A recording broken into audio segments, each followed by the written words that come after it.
So our scripture passage today is from the Gospel of Mark, chapter 4, verse 35 through 40. On that day, when the evening had come, Jesus said to them, "Let us go across to the other side." And leaving the crowd behind, they took him with them in the boat, just as he was. Other boats were with him. A great windstorm arose, and the waves beat into the boat, so that the boat was almost being swamped. But he was in the storm, asleep on the cushion. And they woke him up and said to him, "Teacher, did you not care that we were about to perish?" He woke up and rebuked the wind and said to the sea, "Peace, be still." The word of God for the people of God. Thanks be to God. So if our folks that I have asked to come and have a conversation with me will come on up at this time. You know who you are.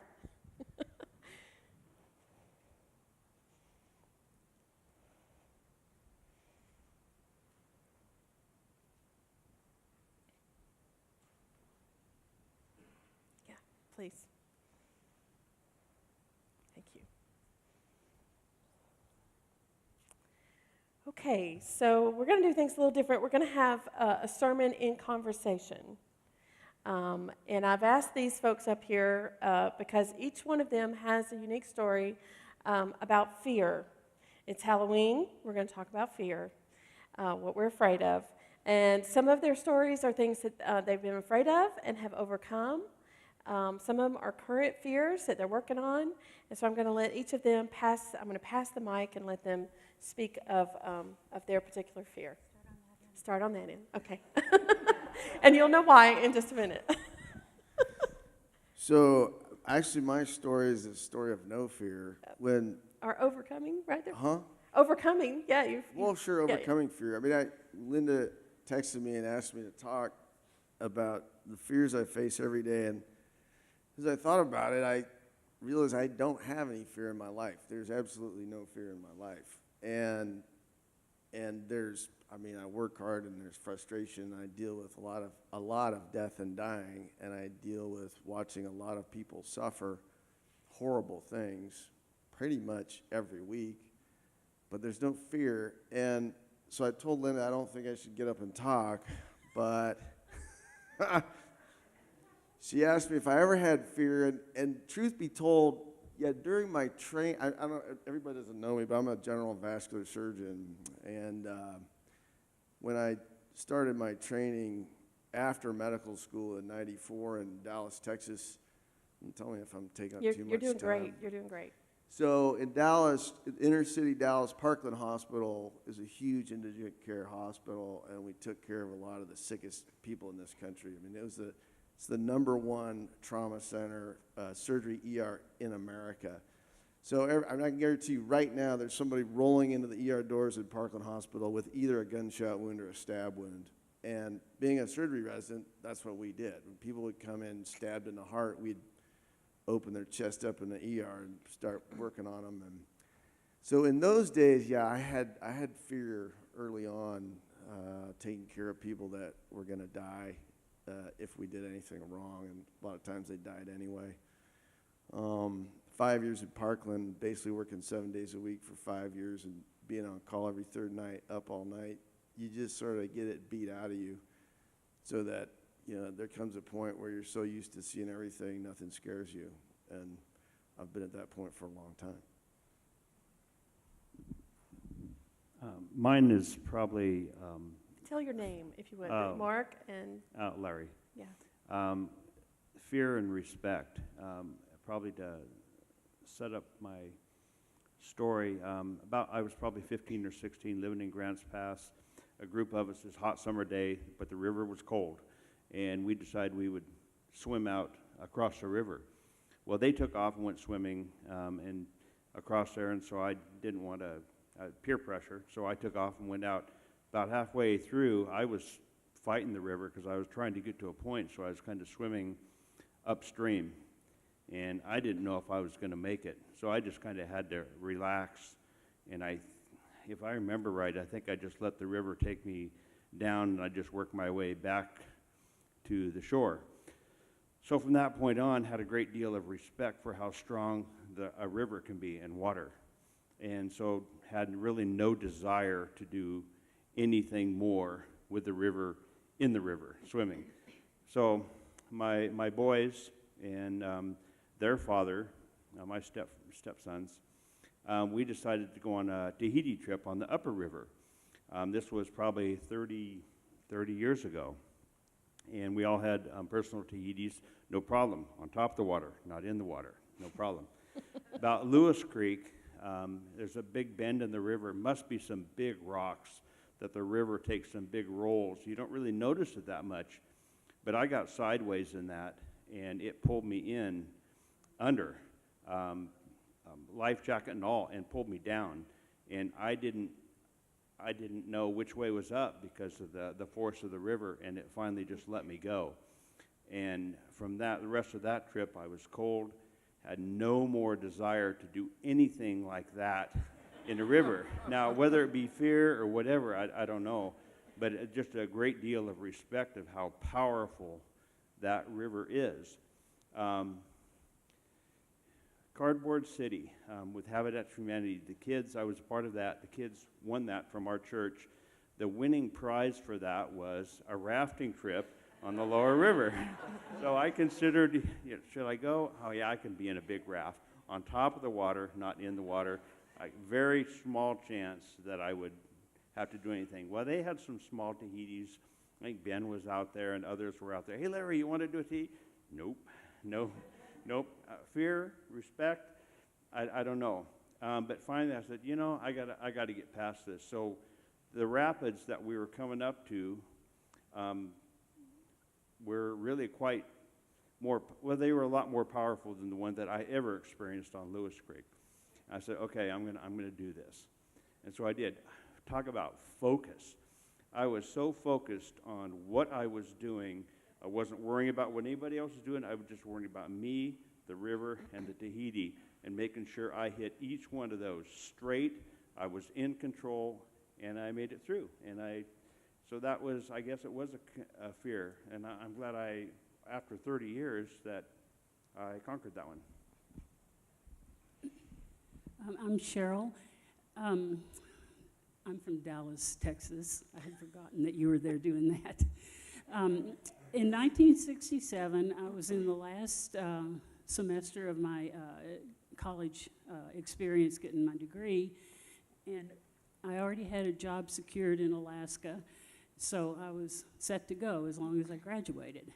So one day, some of the girls in the dorm and I drove out in the country, and there was a little airport out there, and it was a dirt cow. Well, actually, it was a cow pasture, and little planes would land on it and stuff. And there was a barbed wire fence at each end, and it really wasn't a very long pasture. That didn't matter to me that day, but somehow, and I can't imagine me even telling my parents, but I told them, oh, we went out there, and there's this flight school out there, blah, blah, blah. And the next thing I knew, my mom said, or dad, one of them said, well, we've decided since you're going to Alaska, you're going to need to know how to fly. So next thing I knew, I was out there taking flying lessons. And there were a lot of things about it that were scary, and as long as I was being the pilot, I never did quite get over the fear of being the pilot, especially when I had to go out and do solo maneuvers and stuff like that. And and I never, you don't know maybe, but when you get ready to go out in the plane for your ride, you have to go around and do a checklist and make sure everything was okay. I had no idea what I was looking for. I was so naive and stupid, but apparently my instructor thought I was okay because he would take me up. And then I ended up soloing at about 6 hours of flight time, and that was kind of scary because you had to go up and do three takeoffs and landings, and I did it. Then throughout the whole thing with this flying, I had near misses. Like one day I was getting my float rating, and my instructor, who was also a hotshot college student, got off on an island, and he said, now go out there and do 3 takeoffs and landings. And I said, okay. Well, I did the first one, and then I went around, and just as I was, coming around and gonna land again, there was a Navy base not far from where we were, and this jet came over, and he was just buzzing the lake at the same level that I was flying across the lake. And I look, you couldn't have but about 2 seconds, and I look, and there he was, and he went right where I would have been had I been a few seconds sooner. So my knees started knocking, and I landed. I did everything okay, and I went and got him. I said, I'm not doing this anymore. And he said, oh, I was hoping you didn't see that. And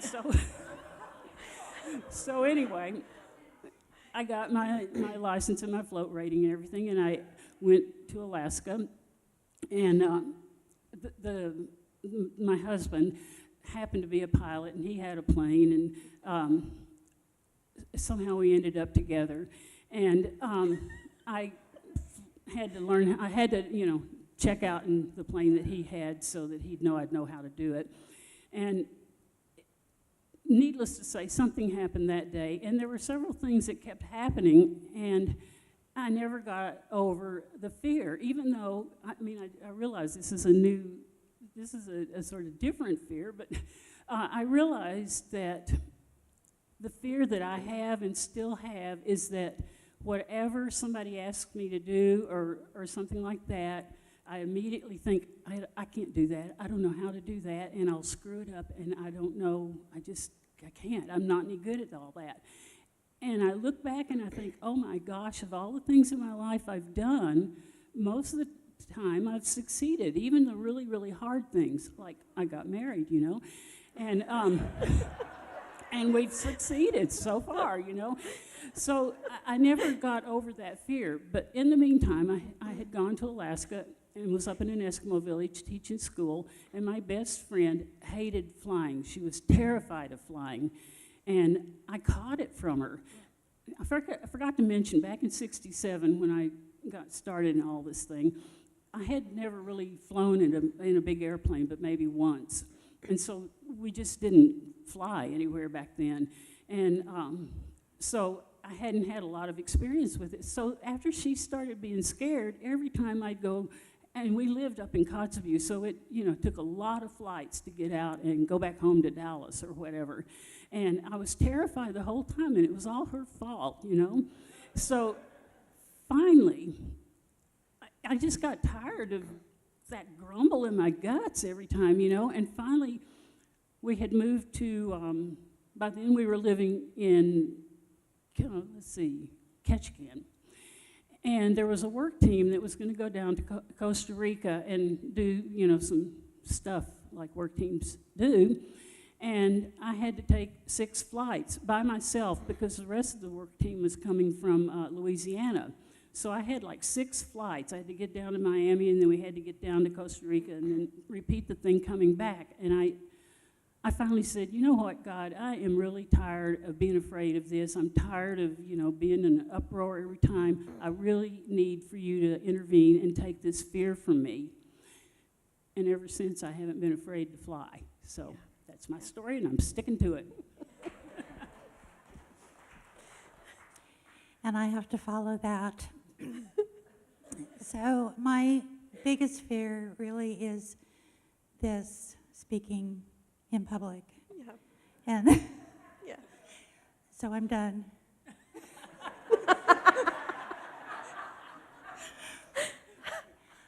I don't have any great stories to tell. It's just something that's been a part of me since I was a very small child. Just being afraid, number one, to speak up for myself or to voice an opinion in case it's the wrong one. And some of it probably has to do with, there's a couple of things. And it's really, for me, it's really physiological. So I don't know if you can tell, but my hands are shaking and my palms are sweating and my stomach is just like really upset. But I used to go to a different church with my first husband, and they were a very judgmental group of people. And I remember having to give a small talk in a Sunday school class about a Bible verse that we had read. I don't remember anything about it, except that the person in the story, his name was Malachi, but I didn't know that was how you pronounced it, so I called him Malachi. And they just really came down on me hard, like, if you can't pronounce a name right, then you obviously don't know what you're talking about. And so I stopped talking in groups, and I stopped talking in front of people. And then in 2003, I had a benign tumor on my thyroid. They didn't know it was benign until they went in to remove it, but it was really, really big, and it had wrapped around my esophagus. It was just really ugly. But in removing it, they severed a nerve to my right vocal cord. And so that vocal cord is now paralyzed. And I couldn't talk for 3 months. I had to teach myself how to talk again. And my kids loved it because I couldn't yell. And then when I finally did learn how to speak, my whole voice changed. It wasn't me anymore. It's a different voice that I hear. And when I was able to start yelling at my kids again, I would go into this high-pitched Minnie Mouse kind of a thing. And I still do that occasionally, or my voice will just cut out.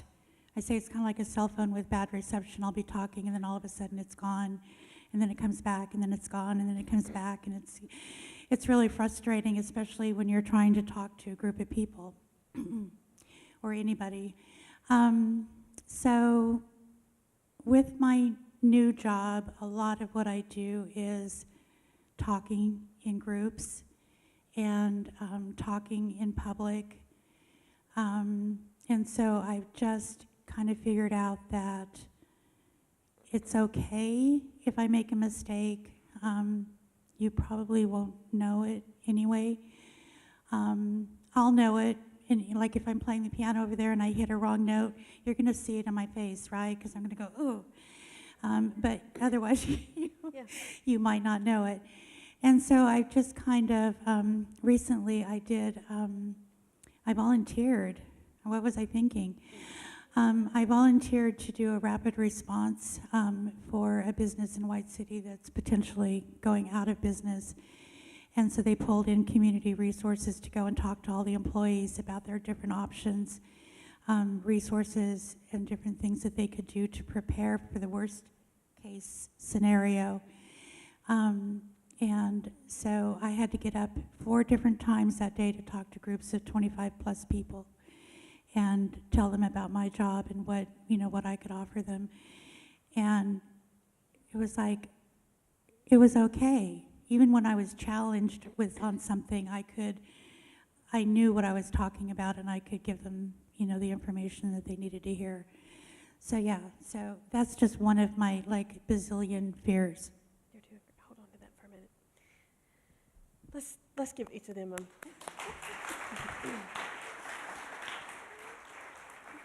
Thank you. And I'm going to ask you another question in just a minute. So, our passage today is about a moment of fear. Did you hear it? So the story goes that Jesus decides that disciples should cross the lake and go to the other side. And so he climbs in the boat with all of them and goes to sleep in the back. Now, someone going to sleep in a boat might make you think of someone else in the Bible. Does that sound familiar? Somebody say yes. Yes, Jonah, that's right. So Jonah fell asleep in the boat, and just like in this story, the waves came up and almost overtook the boat. And just like in Jonah's story, the disciples come to Jesus to wake him up. They came to Jonah and to try to wake him up. The difference is that in Jonah's story, the waves were caused because of Jonah's running away from God. And we sometimes think that fear is because of something we've done wrong, right?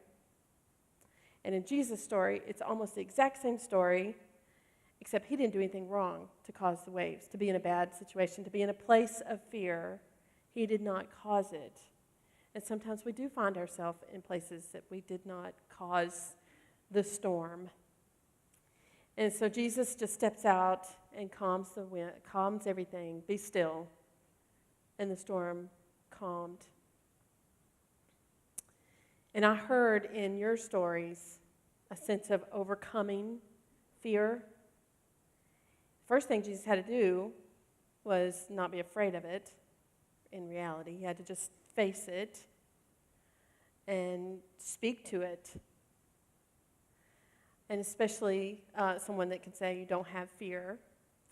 I'm guessing that there was a moment when you had to do that. You had to just talk to that fear. Say, I got to do this. You just had to do it over and over and over. And Larry, your story of getting back in the water over and over is stepping out into that and facing it and say, be still. I'm going to do this, right? And you, Cheryl, your comments, I really appreciated the fact that you asked God for help with this fear. You said that to me in the story that we've talked personally, and you shared that with everyone here as well. And I really appreciate that even though you have fear, you're up here, and that's part of just facing it, right? Just facing it. So we do Halloween in this church for a reason. Churches often have the response to Halloween. They're afraid of the ghosts and the goblins, or maybe some kind of satanic acts or something like that. And so they do what we talked about last week when I said that wisdom could be an option to a problem. But typically what we do when we have a problem is that we protect ourselves. So we put up rules. And so churches have forever thought that Halloween was wrong and put up rules and barriers and walls against it. And then they turned into trying to turn into doing festivals. So that's where you distract people with something that's slightly different, right? So if you have a problem, you can either make rules or you can create incentives to change that behavior or change that problem in some way. And so we, as this church, have tried to do the third option, which is to try to do a wise thing. And we try with Halloween to accept it fully. The ghosts, the goblins, the fear of it all, and know that fear has a place. And our response to it is important. Our response to it is important. So I'd like to go back and I'd like for you to tell everyone, in this story we have Jesus facing the fear. Could you speak to how you did that? How you got here? Yeah, and keep it a little. You've told your story, so keep it just a little bit shorter. How you face the fear. How'd you get here today? By facing that fear. I think for me, it was realizing that I do have a voice and that my opinions matter. Amen. My thoughts count. Amen. And even if you don't agree with me or I don't agree with you, that we can have a reasonable conversation. You need to stand up and say that. What? I do have a voice. I do have a voice, and it is valuable, and it's worth something. And This is a Jesus facing the storm speech. Am I right? Yeah. Oh, yeah, absolutely. Yeah. Good. Okay. it's easier to get rid of spiders. So how did you face that fear? You've already kind of shared, but I want to, you asked. Yep, all of it. Well, first of all, there was no fear about getting up here today. Yes, that's true. That's not your fear. I love getting up in So front of an audience. how did you get back in that plane to go to South America? You just do it. I mean, like I would not, you know, my husband said last night, well, you didn't have to keep going. You could have quit taking those lessons. And I'm thinking, my parents have paid for it. I'm not bagging out on them, you know. And then Stand up and say, what did you do? I just did it. did it. Yeah. That's facing that fear. Yep. Probably over the course of my life, there's a variety of things that happen to us. And it's not so much what happens to us, but what we do about it. So I try to come to the philosophy of just not getting so hung up on what happened, because stuff's going to happen, but how we respond to it. How did you get back in that Tahini? How did I get back into the Tahiti? Yeah, how did you get in that last time? I guess it was the situation presented itself, and I made a choice whether Okay, to. stand up. I made a choice whether to respect or jump in and do something about it. Yeah. And so I just did something about it. He did something about it. Great. Yeah. You want me to stand up? When your moment is right, I'll ask you Have to. my moment? Well, I think it's pretty straightforward. You just face it. It's just force of Okay, will. stand I up. mean, That's your.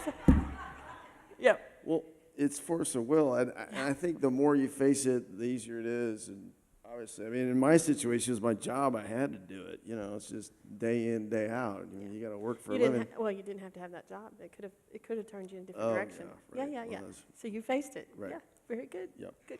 Okay, you sit back down.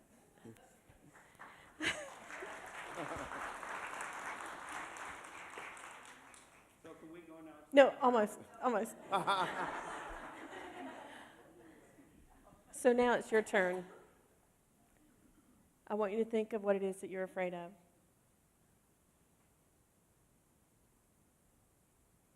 It's different for every single person. It's different at different times in your life. You can have a moment of Jesus in the boat saying, be still, or just do it, or God help me. You can have that moment. What is your fear, and what is it that you want to say to it? Amen. Let's give these guys a hand. Thank you. Please stand for our closing hymn. What? No. Closing hymn, I'm going to live so God can use me.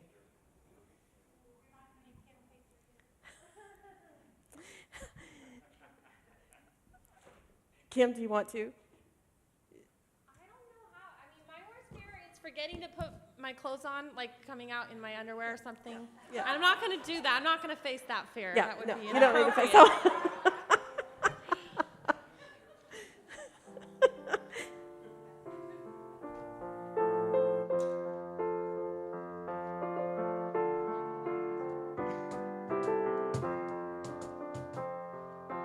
If so, God can use me anywhere, Lord, anytime. I'm gonna live so God can use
It's Halloween. Go be afraid.